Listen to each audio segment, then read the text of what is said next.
강선우 후보자와 관련된 이야기부터 해보도록 하겠습니다. 보좌진의 갑질 의혹 관련해서 변기 수리 그리고 집안 쓰레기 정리 이런 갑질 의혹에 이어서 또 새로운 의혹이 제기가 됐습니다. 화면 함께 보죠. 자, 잘 보십시오.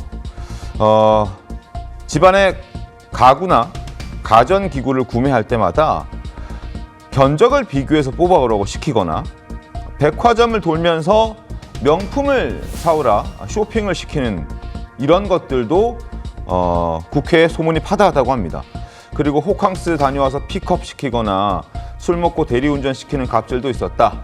그리고 더 충격적인 것은 10분에 한 번씩 올리는 그 욕설과 고함 이런 것도 굉장한 보좌관들에게는 스트레스가 됐다라고 얘기를 하고 있습니다.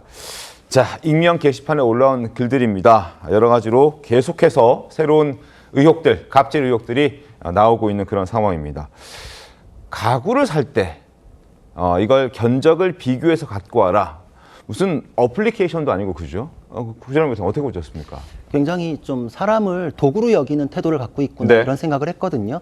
과연 소수자, 약자에 대해서 그간 해왔던 행보하고 이게 맞나? 정말 위선적인 모습이다 이런 비판 받을 수밖에 없는 것 같고 방금 말씀하신 것대로 그 어떤 제품에 대해서 비교 견적 이런 것들 그 자체만 하는 사이트가 있을 정도예요. 그렇죠. 왜냐하면 그 비교 견적 해주는 것만 가지고도 돈이 되거든요. 그럼 누군가의 노동력을 거기에 썼는데 자기가 사적으로 살 물건에 대해서 공적으로 취업이 된 보좌관을 이용한다는 건 국민의 세금을 통해 가지고 자기의 개인 집사처럼 이용을 했다. 네. 온갖 사적 심부름을 다 하고 그렇죠. 쇼핑해오라는 거 지금 심부름 시켰지. 집에 뭐 변기 수리에 대해서도 지시를 내리고 그리고 지금 뭐 대리기사 술 먹고 지금 대리기사 노릇까지 하게끔 했다 이러는데 이게 다 이런 의혹이 괜히 나왔겠는가. 같이 일했던 사람이 지금 폭로를 했는데 그것도 한 명이 아니에요. 네. 2명이 하고 있거든요.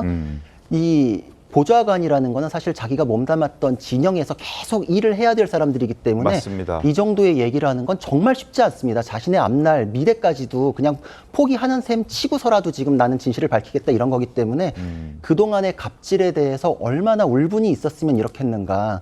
본인이 지금 하는 행동은 민주당이 그간 해왔던 비판 그걸 거꾸로만 돌려도 당연히 낙마사유다. 하나만 더 들어보면은 지금 이 의혹 제기 중에 하나는 짐 들라면서 공항에 보호구역 안까지 들어오게끔 했는데 이게 안 되는 거잖아요. 우리 다 알잖아요. 게이트 밖에서 기다려야 되는데 그 안까지 들어와서 짐 들어라. 근데 옛날에 민주당에서 그렇게 비난했던 게 어떤 국민의힘 의원에 대해서 그 캐리어 밀어가지고서 보좌관한테 주니까 노룩 패스다라면서 저렇게 뭐 권위주의가 쩔고 뭐 권위주의적인 뭐 이런 식으로 비판했었잖아요. 네. 어떤 게 더 심한가요? 어떤 게 더 문제 있나요? 지금 보좌진도 46명 교체됐다 이런 비판 나오니까 26명이다. 28명. 28명. 네. 근데 28명은 적나요?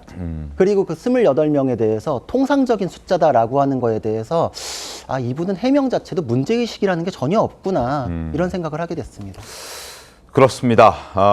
가전, 가구 살 때마다 견적서 뽑아가라 하고 백화점 돌면서 명품 사와라 시켰던 것 그리고 공항 갑질 의혹까지 그 보안구역에서 바깥으로 나오는 게 그렇게 힘들진 않았을 텐데 그조차도 본인이 하기 싫어서 보좌관들한테 억지로 들어오라라고 시켰다는 그 부분도 지금 논란이 되고 있습니다. 그래서 국민의힘에서는 강 후보자를 향해서 이 갑질 의혹만큼은 땅콩 회양 사건보다 더한 갑질이다라는 비판의 목소리까지 내놓고 있는 그런 상황입니다. 이건 변호사님 어떻게 보셨습니까? 저는 사실은 이런 논란이 불거진 부분들에 대해서 저는 사실 털면 나오지 않는 사람은 없다라고 생각하지만 지금 맡을 것으로 예정되는 이 직무와 현재 문제되는 것들이 과연 타당한가를 저는 봐야 된다고 생각하거든요. 여가부 장관이라는 것은 여성의 이 권리를 굉장히 중요시해야 되고 특히 사회적 약자로도 분류될 수 있는 이 여성들의 인권 문제가 굉장히 중요한데 자신의 보좌진들에게 지금 의혹이 제기된 것들이 사실이라고 한다면 네.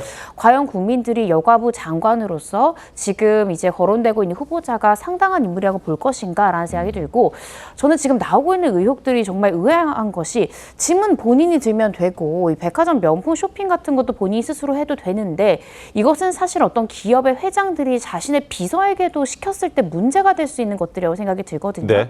근데 자신의 보좌진들에게 어떤 공적인 업무를 이 수행하는 임무가 주된 임무인 보좌진들에게 이런 개인적인 업무들 또 사적으로 고용된 비서들에게 시켰을 때도 문제가 될 수 있는 이런 행동들을 실제로 시킨 것이 맞다면 과연 국민들의 눈높이에서 이 여가부 장관으로서 상당한 인물로 평가받을 수 있을지 이 부분은 좀 의구심이 듭니다. 그렇습니다.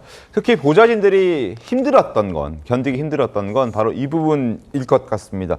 10분마다 한 번씩, 10분 만에 한 번씩 올리는 욕설 문자, 그리고 고성, 이런 것들이 보좌진들의 스트레스, 정신적 스트레스를 굉장히 심각하게 훼손했다라는 지적도 나오고 있습니다.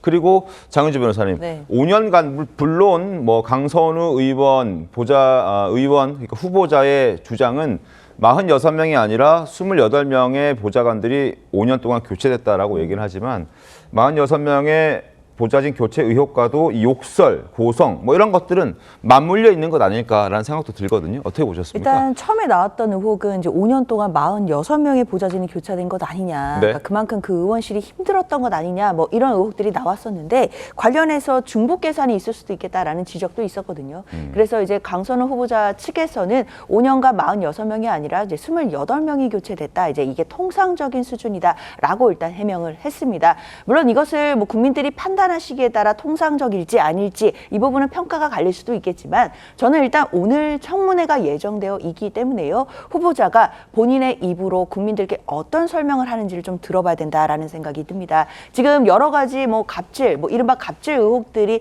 계속해서 터져 나오고 있는 상황인데 이에 대해서 후보자가 공식적으로 또 국민 눈높이에 맞는 설명을 할 수 있을지 이런 부분을 보고 국민들이 결국 판단해 주시지 않을까라고 생각합니다. 근데 28명이 통상적이라고 하잖아요. 근데 한 가지만 묻고 싶은 게 민주당에서는 그럼 의원님들이 다들 통상적으로 28번씩 교체한 통계가 있나요? 민주당 의원님들은 다 그러나요? 저는 민주당에서 쉴드 치는 분들한테 되묻고 싶어요. 민주당 의원님들은 본인 집에 가가지고 변기 보라고 지시 내리나요? 본인들은 강선우 의원만큼의 그런 행동들을 나도 해도 된다. 나도 가능한 일이다. 그렇게 생각하면서 방어를 하시는 건지 나는 저렇게 안 하지만 그래도 강선우는 낙마시켜서는 안 된다. 이런 태도인지를 분명히 하셔야 될 것 같아요. 이거는 그냥 상식의 문제일 것 같습니다.